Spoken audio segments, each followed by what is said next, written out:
All right, guys, you can fire away. I don't have anything opening statements. You guys can start asking if you like. What's just being in this role, the experience, like kind of what are the big takeaways? What have you learned? Like what kind of what's the lesson in it? I guess for you as a coach, like how have you grown from it? When you're a head coach, when you're in the seat, you really you hear all the stories from other head coaches about the things you have to deal with in the building, and there's kind of that funnel from the building that comes to your desk. You probably don't have as good of appreciation of that until you're in that seat, when you're a coordinator or a specific area. I have certainly a newfound respect for dealing with the whole building. All the players and touch the building. And so I think I do definitely have an appreciation for that. Level at the lower college level, and so I did have this level. It's certainly amplified a little bit.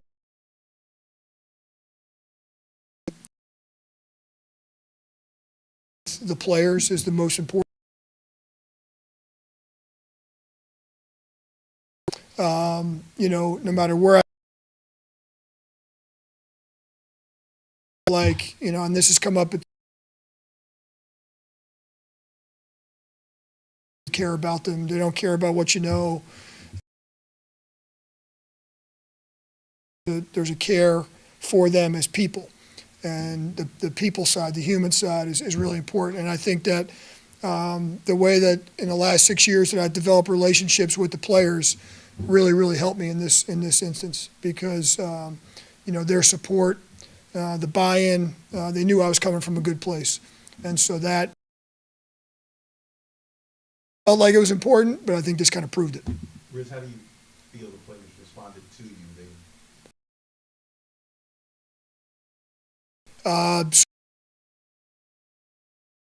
From day one, the text started coming in, and to help you out, supportive. And as you guys know, right away we made some changes. Kind of frowned upon or side. I think everyone knew that, and so I think the guys realized that. Had been here the longest. Cam, DeMario, I mentioned those guys. Captains, all the leaders. That locker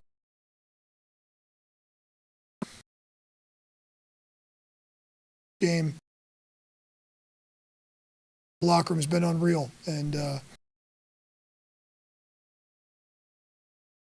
we won 3 out of the first 4 games. The one we lost was, we were thrown to the end zone, either tie or win the game. And then unfortunately we got a little bit of a of a bad streak here and didn't finish up strong. But certainly, gosh, I can't thank the players and the locker room enough for how they handled it.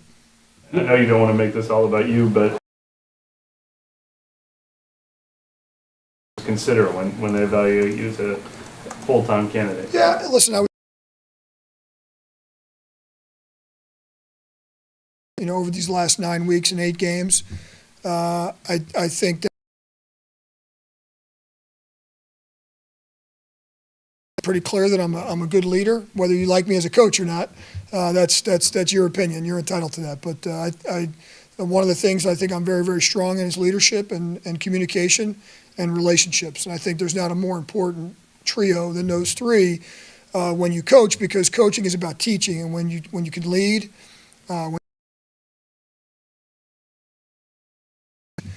It certainly makes that process a lot better.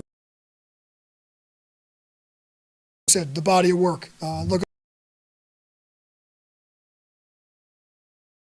behind the scenes type of things. When I took over, we had a major.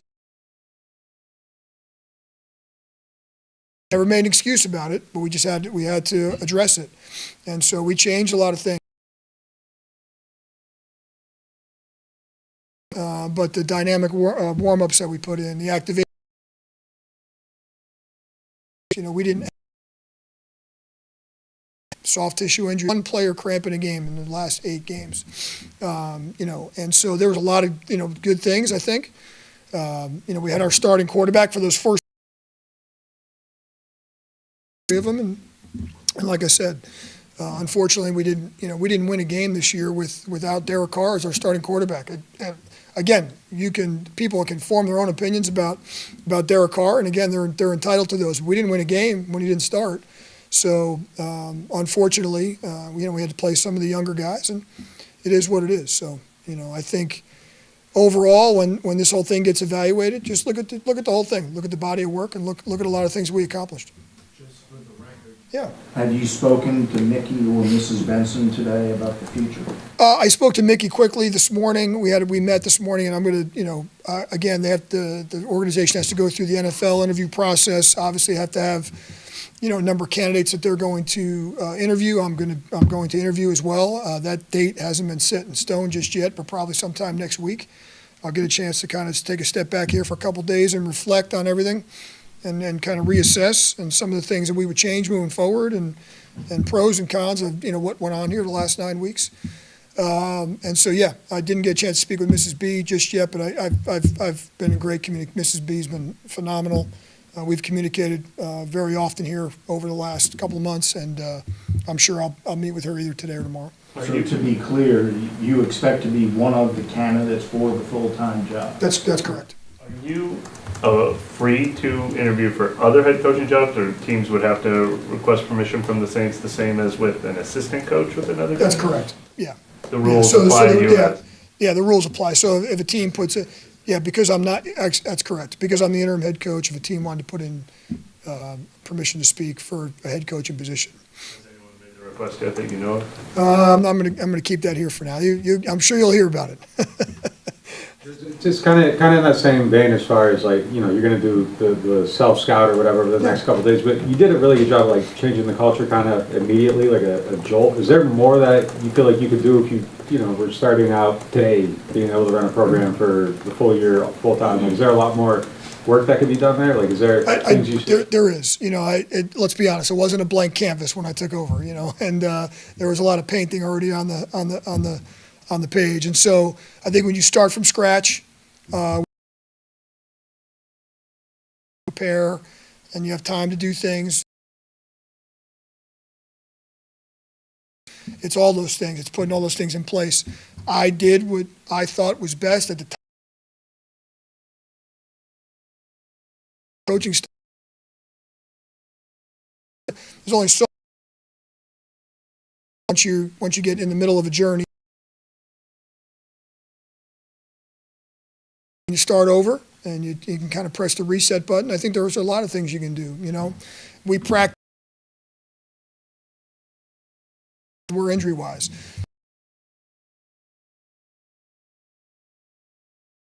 Take a step back in any offseason, and you get to reassess the whole thing. And so I'll have a plan going in when I meet with that they're going to put together.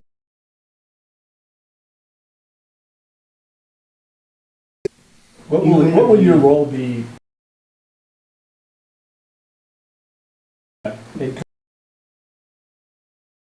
Of the evaluation.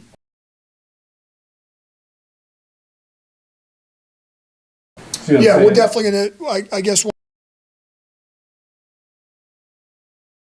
well, what did we not do well?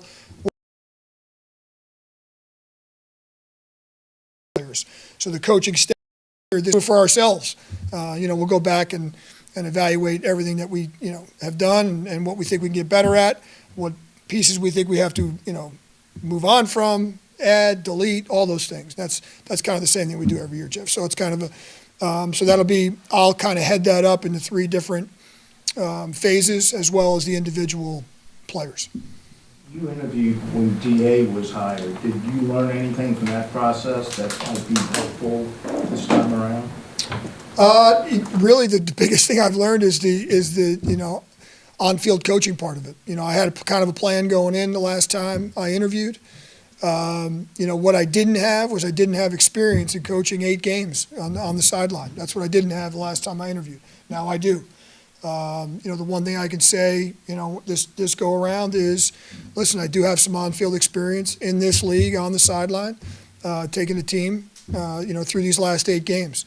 I've definitely learned on managing the game, and there's some things that, during the course of the game that we were able to do. There's different ways you can go about it. You look at the NFL right now, and really, you look at, there's 3 different pools of head coaches. There's head coaches that are offensive play callers, there's coaches that are defensive play callers, and there's head coaches that are not play callers.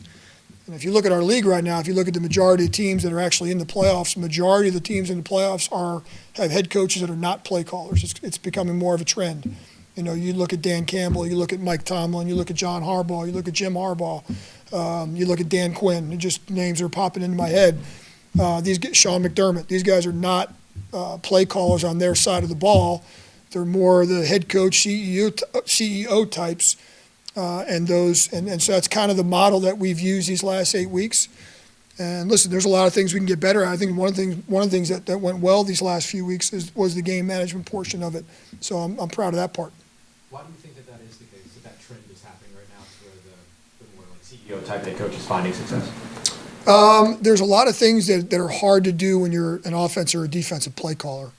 You spend a lot of time during the week in a lot of meetings for the game plan, and a lot of the other things that are going on in the building. It's hard to do everything. It's also a lot easier to manage the game when you're not a play caller. The play callers get emotional, and game management. The timeout part of it that I worked for, that was an offensive play caller. He's a little bit of, and I think I've said that before. Decisions, 4th down, go for it, things like that. I think when you look at the success of some of the teams, the head coach, John Harbaugh, is a guy that, I got a lot of respect for and has had a lot of success in this league. He was obviously a special teams coordinator as well. And so, the model of the way they've done things, you get a really good offense coordinator, a really good defense coordinator. He's able to oversee everything. And it also allows you to be a bigger part of the day-to-day operations of your building. Offensive, defensive play callers are tied into meetings, player meetings, offensive install meetings, the game plan meetings at night, all those things. And so it pulls you from some of the other things that, are going on in the building. When you finish a season like this, it's been a struggle, there's been issues. I think the common take would be, okay, start fresh, tear everything down. What would your kind of response to that be in terms of, staying the course or kind of going that route where everything gets kind of torn out by the roots? Yeah, well, listen, I'd be up here lying to you if I told you change doesn't need to take place. Change needs to take place. So that's going to happen. I mean, it's going to happen, in some way, shape, or form. How big or how little, it remains to be seen. But there needs to be change. There needs to be some change across the board. Locker room, roster, coaches, all that. We're all aware of that. We all get into this profession and we all understand that. And a lot of that has to do with the success and wins and losses. Totally get it. The old wipe the slate clean, there's a bunch of different ways you can go with that. Whole new everybody, front office, coaches, players. Sometimes that doesn't work either. If you look at the history of this league, the teams that make the least amount of changes over the course of time are actually the most successful. So I think there's some wholesale changes. I mentioned Mike Tomlin earlier. You look at the Pittsburgh Steelers and their organization, and they're what have they had? 3 head coaches in how many years? And so they kind of modify and mold their changes year to year. And so, there's a lot of teams that make sweeping changes all the time in our league that every 3 or 4 years they kind of reshuffle it again and maybe haven't had as much success. My own opinion, I think there's a delicate balance. As I said, I think there's change that needs to be made, no doubt. And we went 5-12, so there needs to be change made. At the same time, I think there's a lot of strengths in this building. I think there's things that we do well. And so you have to, like I said, I think there's a delicate balance on the things that you do change. Is it kind of a tough kind of message to balance, like you said, because, obviously you are the head coach right now. You do see there's change needing to be made, but you're also going to be associated with the previous regime. Is that tough? Yeah, listen, naturally I'm going to be associated with, with the last regime. I got hired by Sean Payton, right? So I'm a quote unquote Sean Payton guy. And I listen, I see all that stuff, that kind of stuff is out there, and it is what it is. I've been coaching for 32 years. This is my 16th season. I just finished completed in the NFL. I think we all, at this point take a step back and say, okay, what are the things we did well? What are the things we didn't do well?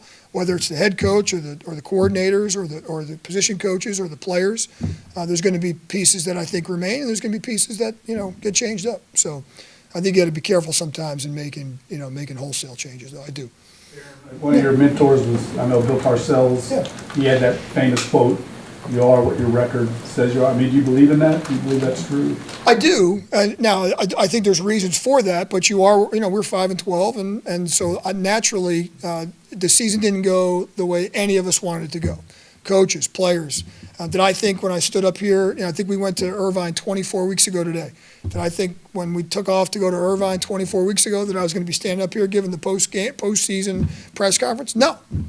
And if you told me I was going to tell you the season probably didn't go very well for somebody. And so that's just the cold reality of the situation. So yeah, we're certainly we're not blind to it. I don't think anybody's putting the blinders on and thinking that there's not things that need to change. And so anytime you're in these situations, I think you have to be careful on how many things you change, because you can go the opposite direction. It can always get worse. It can always get worse as well. I think what we're tasked with, and everyone in the organization, the decision makers are tasked with, is what are the things we are doing well. Let's build upon those things and try to get better. So you think that saying actually means you are what your record says you are right now, but not what you always will be? In other words, I would wholeheartedly agree with that. Yeah. Do I think I'm associated with that record for the rest of my life? No. Find me the coach and player in this league. That's why it's a very humbling profession in the league we play in. It'll humble you quickly. I mean, you look at the San Francisco 49ers. Did anybody, just another great example. There's a team that played in the Super Bowl last year. They dealt with some circumstances this year. Is Kyle Shanahan how many games they won, 6-win coach? No, he's a great coach. And they have a great organization. They got a great GM. They got a great roster. They had some circumstances this year that led them, to a path that, they didn't want to go down either. So, this is a year-to-year thing. and when it comes to not throwing the baby out with the bathwater, I guess that's my cliche for what you had talked about before, but you said there are things that we do very well or we're good at. Could you give some examples? Yeah, I mean, listen, we could sit here for a long time and talk about all three phases and the things that we did well in the three phases. There's certain things there's certain things from a football specific standpoint that we did well this year. Listen, I'll speak from a special team standpoint. I think I looked this morning. I think we finished in the top 10 in 8 or 9 different categories in the special teams department. I think that's one of the things that flew under the radar this year. We ended up being number 1 in the league. With the new kickoff rule, we were number 1 in the league in kickoff drive start. You look at the year that Blake Grupe had. He went 27 to 31. You guys weren't even. I didn't get asked one question about Blake Grupe this year. And usually, when you don't get asked a question about the kicker, he did pretty good. Matt Hayball led the NFL in punts inside the 20-yard line. He had 41 of his 75 punts were inside the 20-yard line. That's outstanding. We were top 5 in the league in our punt return average with 4 different punt returners. So that's just some of the things off the top of my head that, there was a lot of things that we did well. I think our kickoff team and our punt return team, statistically, 2 of our 4 core teams, statistically, were number 1 in the league. It's hard to do, and that's a credit for half the season. Phil Galliano, Marwan Malouf took over, a big bulk of the special teams the second half of the year. We had a lot of players coming through because of the circumstances with injuries. That's a credit to the coaches and the players. It's great. So that's just a small sample of, so you go through everything, It's no different than the personnel, same thing. Some things we did well, some players, some position specific. So certain guys at certain spots that, we have some strength at. There's certain areas where we're going to have to replace some guys and draft well and free agents and all that stuff. So and when I say that, that's kind of what I mean by it. Special team side, I wanted to ask you about JT Gray. Didn't get Yeah. nominated as a Pro Bowler, but what do you make of his season Yeah. in terms of what you saw from him? I think JT Gray should be on the first team All-Pro team. If he's not, he's getting robbed. He's going to get completely robbed if he doesn't. I think he got, left off the Pro Bowl team. The Pro Bowl voting is just, it's just non-traditional is probably the best way to say it, where you got a lot of hands in the soup. And so, yeah, did he get snubbed from the Pro Bowl? Yeah, he did. He deserves to be on the Pro Bowl team as the NFC Corp, special teamer, and he should be first team All-Pro. If he's not, I'm not sure what the voters are looking at. He might have had his best season, and that's saying something because he's had some really good. He's already been All-Pro, and so I don't know if the votes went in yet, but he's got my vote. I'm endorsing him for anybody that votes for All-Pro. JT Gray should be on your ballot. There's a lot of veteran players on this team that have the opportunity to speak out throughout the course of the week, a lot of influential voices. What do you make of, that group, that core group, kind of staying locked in, like guys who could have asked out, who have not done that? Yeah, that might have been the best part of this whole, 8-game stretch is those, guys that I've mentioned before, those kind of that core group, the guys that have been here for a long time, staying engaged, I'll use Alvin. I don't know, someone made a comment to me the other day that in the whole time that Alvin's been here, in these last 8 weeks, I've seen him more engaged in maybe any 8-week span that he's been engaged. And that's including the last few weeks when he's been injured. His communication level, our relationship is great. He's just one example. I've just, his leadership, he stepped up. That's why, when I took over, I made him a captain because he really stepped up in that area. He was playing high-level football. His leadership had stepped up, and that's why we made that decision when we made it. And so that's just, listen, I agree. I think our quote-unquote marquee guys are the guys that were steering the ship.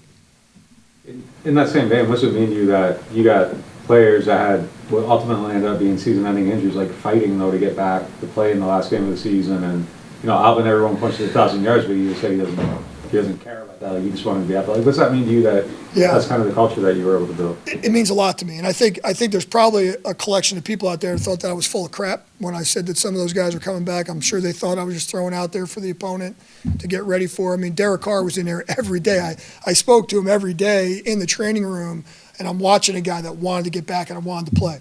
Did Alvin want to get back and get 1,000 yards and get back on the field for the team? Absolutely. He wanted to get back and he wanted to play. And so it meant a lot to me. That those guys were, that didn't want to go on IR. Riz, I don't want to go on IR. I'm trying to get back. Because the easy thing to do, especially when you're eliminated from the playoffs, is, I'll see you next year. Especially with guys that are, are named players like that, and the guys that have already established careers. And so, yeah, it meant a lot to me personally to watch those guys in there every day trying to fight back and get out there.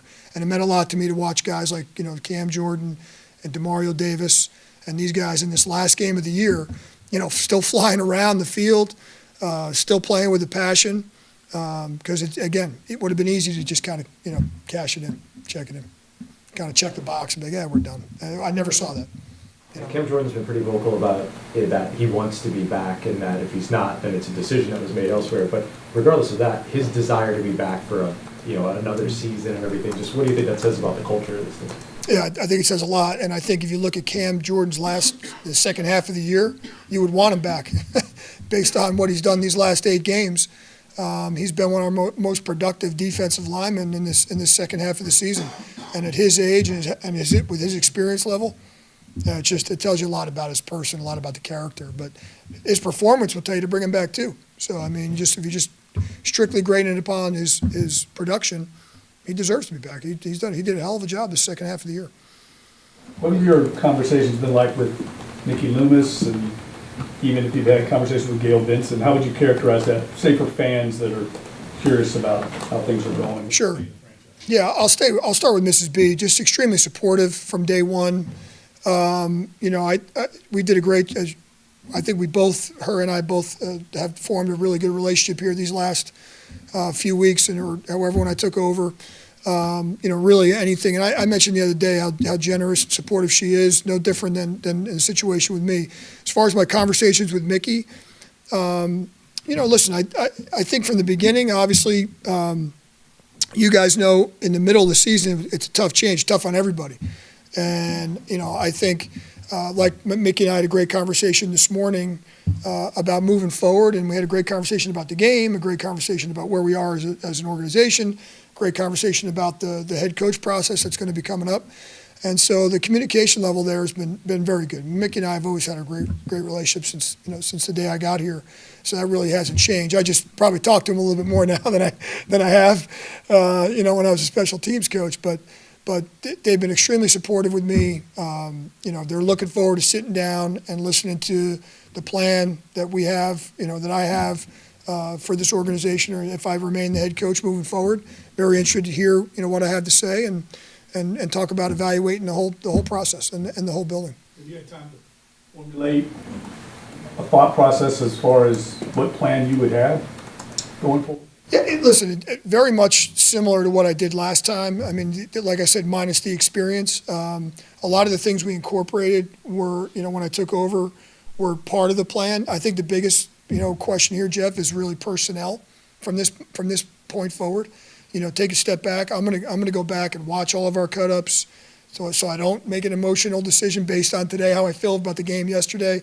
Take a step back, watch our 17-game cut-ups on the three sides of the ball, evaluate our staff on all three sides of the ball, and just go in with a very realistic approach, and go in with kind of a clear head. If I get interviewed today, my interview might be a little different than if it's a week from now when I get a chance to kind of go back and evaluate the whole entire body of work. But I think from this point moving forward, a big portion of my interview will be about that, about personnel, what we'll do coaching-wise, what we'll do player-wise. Among the guys that were fighting to come back was Chris Olave. What did it mean for him to be back in practice, and what do you want to see from him this offseason? Yeah, he's another guy that really wanted to come back, and I, that's a little bit of a different scenario than Derek and Alvin. I think he's in a really good place right now, and I think he's going into the offseason in a really good place. So I don't think getting him out there on the field for this last game in his situation would have been in the best interest of anybody, him most importantly. So I think he goes into this offseason with some comfort, knowing that he got cleared medically. He goes in with some comfort that he was able to get out there for the last few weeks in practice. So he kind of goes out there with a great foundation. Listen, he was doing a really nice job. He was having a really nice season for us until he got sidelined. And so I think he just kind of wants to pick up where he left off. But he was certainly disappointed by like everybody else, by the way the circumstances were. But he also has been extremely supportive of me, and I know he's really, really encouraged, and he's really looking forward to the future here. It sounds like you're going to have to compartmentalize in the sense that as the current head coach, you have to evaluate everybody else, and that shortly thereafter, then you're going to be a candidate for the permanent job. Is Sure. that kind of the way you envision the next few weeks going? Yeah, I mean, it goes back to Jeff's question. I mean, along the way here, the last 9 weeks, I've made notes and things, and obviously in preparing for the formal head coach interview. So there's things that I have that I'm going to go into the interview with. But now when the season's over, we take a step back, and really, this is every year we do the same thing. We go and evaluate everything and everybody. The difference for me is going to be obviously the actual decision going in, and hey, this would be my decision on this area. This would be my decision on this, whether it's players, coaches, or whatever. That would be the biggest difference for me in the interview process. But along the way, certainly formulating opinions and ideas. And presumably, some of the other candidates will be assistants on current teams. Do you have any sense of, did Mickey give you any sense of what the timetable might be? Well, the NFL has their own timetable, so there's only so much you can do with the in-person interviews and things like that before the divisional round and the wild card round, and the teams are on bye weeks, and that's like the process for that's getting about as thick as the rule book itself. So I don't think that there's going to be anything imminent. I think there has to be a process that has to play out with the number of candidates, and all that. So I don't think there's going to. I think it'll be a few week process, probably to say the least. And so we'll see how that plays out. But I know my interview will probably take place some point later next week. You didn't have much info last night, but how's Foster doing today? Yeah, he has a knee injury. They got some scans back. They're trying to figure out if it's surgical or not. Obviously hoping for the best there in his situation. So the last I saw him at the team meeting this morning, they were still waiting on some final, got the MRIs and the scans and bone scans and all that kind of stuff. They were waiting on some final numbers or results rather to see what was going to happen there. But, hopefully he avoided anything major. And it's unfortunate, last game of the year at the end of the game like that. But so we're kind of hoping for the best. You expect some of your staff to be interviewing for other jobs too? Promotional jobs in particular around the league? Yeah, listen, it's that time of year, right? So everyone's going to, is going to be, the requests start coming in and all that. So Mickey met with our coaching staff this morning to kind of explain that process. Like I said, everybody here is still employed, and we'll just kind of handle that on a case-by-case basis. But, I've never been a part of a situation where, guys aren't interviewing every year. So that's kind of a Would you standard. allow them to interview for lateral moves if it comes to that, if not knowing? Yeah, that'll really be on a case-by-case basis, depending on who it is, where it is, what the position is, and who the person is based on, the evaluation. So it'll really be a case-by-case. That's kind of what Mickey communicated to the staff this morning. What would be kind of your read on Clint and how things have gone with that offense? And obviously only 1 year, it's tough to kind of. Well, I think I mentioned this a few weeks ago. I'm not sure if any coach on the staff was more affected by the circumstances than Clint, right? So you look, talk about a roller coaster. We come out of the gate, first 2 games have 40-plus points. We got all the pieces in place and things are rolling, right? Then we have the injury. Then Eric McCoy went down, and then the injury bug started hitting us. And so, I mentioned the quarterback thing earlier. We've played started 3 different quarterbacks this season. So that's a challenge for any coordinator, much less a guy, that's in his first year here with a new team. And so, listen, I think that Clint did a lot of great things with the hand that got dealt. I think he never complained. Just who's up this week, who do we got, whether it's the offensive line injuries or the receiver injuries or the quarterback. We kind of hit us at every position. And, I thought he made, he did a lot of good things with what he had in place. He would be the first guy to tell you that he'd love to be more consistent. There were some areas like I think yesterday's game is a great example. Our first half, I think we scored on every drive, did we not? I think we had double-digit number of plays on the first 4 drives, and then we come out in the second half and we can't duplicate it. So he'd be the first guy to tell you that the consistency thing has got to be the thing that improves the most. But all in all, again, that's going to be one of those things where it's like the question earlier. Look at the cut-ups from the year, and there's going to be some things that come out like, all right, we did some really good things here when we had the pieces in place. So whether that was Alvin, and whether that was Taysom, whether that was Rashid or Olave, along the way, the offensive line. And so, again, he had a lot of musical chairs going on there, and so I think he did a pretty good job with the pieces that each week with what he had. A slightly different off-season topic, if you don't mind, but the kickoff rule. Yeah. What do you expect the conversation to be like around it? Well, listen, I think it was and I'm not just saying this because I was directly involved, but I don't think you can look at it and say it wasn't a major success. I saw some of the final numbers for the regular season today. I mean, essentially last year we were dealing with there was a return on 1 out of every 5 kicks. We've increased that to 1 out of every 3 kicks. So that's a pretty big, significant jump for 1 year. I think there were 7 kickoff return touchdowns this year. I don't have the big number. Will be the injury numbers that come out, but for every indication, we brought the injury rate way down to kind of where the offensive defensive injury rates are. I can't say that for sure yet until I have them on paper, but overall, returns are up, injuries are down, play became more exciting. And I think I said this to you guys about halfway through the year, is that no one's talking about it. It's another one of those, if no one's talking about it, it's probably doing pretty well. And so it's become relevant again. I think we've made the play relevant. Now, do I think there's some modifications we can make? I think there'll be some discussions this year on do we move the touchback to the 35-yard line? Do we move the kicker to the 30-yard line? Do we change the setup zone for the kickoff return players to add more variety to what the kickoff return teams can do? Those are the ones that jump out at me. The onside kick will always come up again. This year, league-wide, onside kicks were 3 for 50, so a solid 6%. So that conversation's always gonna creep up again. So and there are a couple things we can do with the onside kick as well. So those special teams conversations that come up, but if you handed me these numbers in the beginning of the year on the kickoff and told me this is what they're going to be, I think everybody would say that it's been a major success. So very, very pleased with how year one went with the kickoff. I definitely think there's some things we can get better at. The overall drive start, I think, was just below 30 yards on all kickoffs, and on returns it was 28, the 28.8 yard line.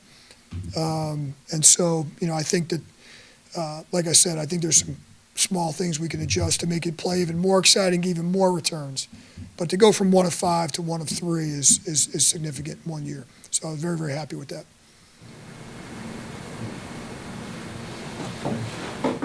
I gotta ask. How pissed off are you guys as a team that Mike Evans got the record at the very end of it? The fans want to know. Like, Fans want to know, not you, the fans. This is a big topic. The fans want to know. I mean, I got a bunch of tweets saying, like, you gotta ask them about that. So All right, that's fair. I gotta do my duty here. No, it's very fair. The truth is, we called the defense to double cover him, and he didn't get double covered. So I know the fans want us to put 5 guys on him. I got it. And in fairness, since you asked, I was just about to call timeout because I saw that we weren't double covering him, and I didn't get the timeout fast enough. So that's the reality. Hey, I just want to say before we leave, I just want to thank you guys. I think you guys have been awesome to me, and I really appreciate your guys' hustle, grind, and how hard you guys work at it. I'm a guy of passion. I see how passionate you guys do this every day, and I appreciate it. I don't have to agree with everything you say or write or tweet or X, Y, Z, whatever it's called. But no, I really do appreciate your hard work and your dedication. So thanks. Appreciate it, guys. All right.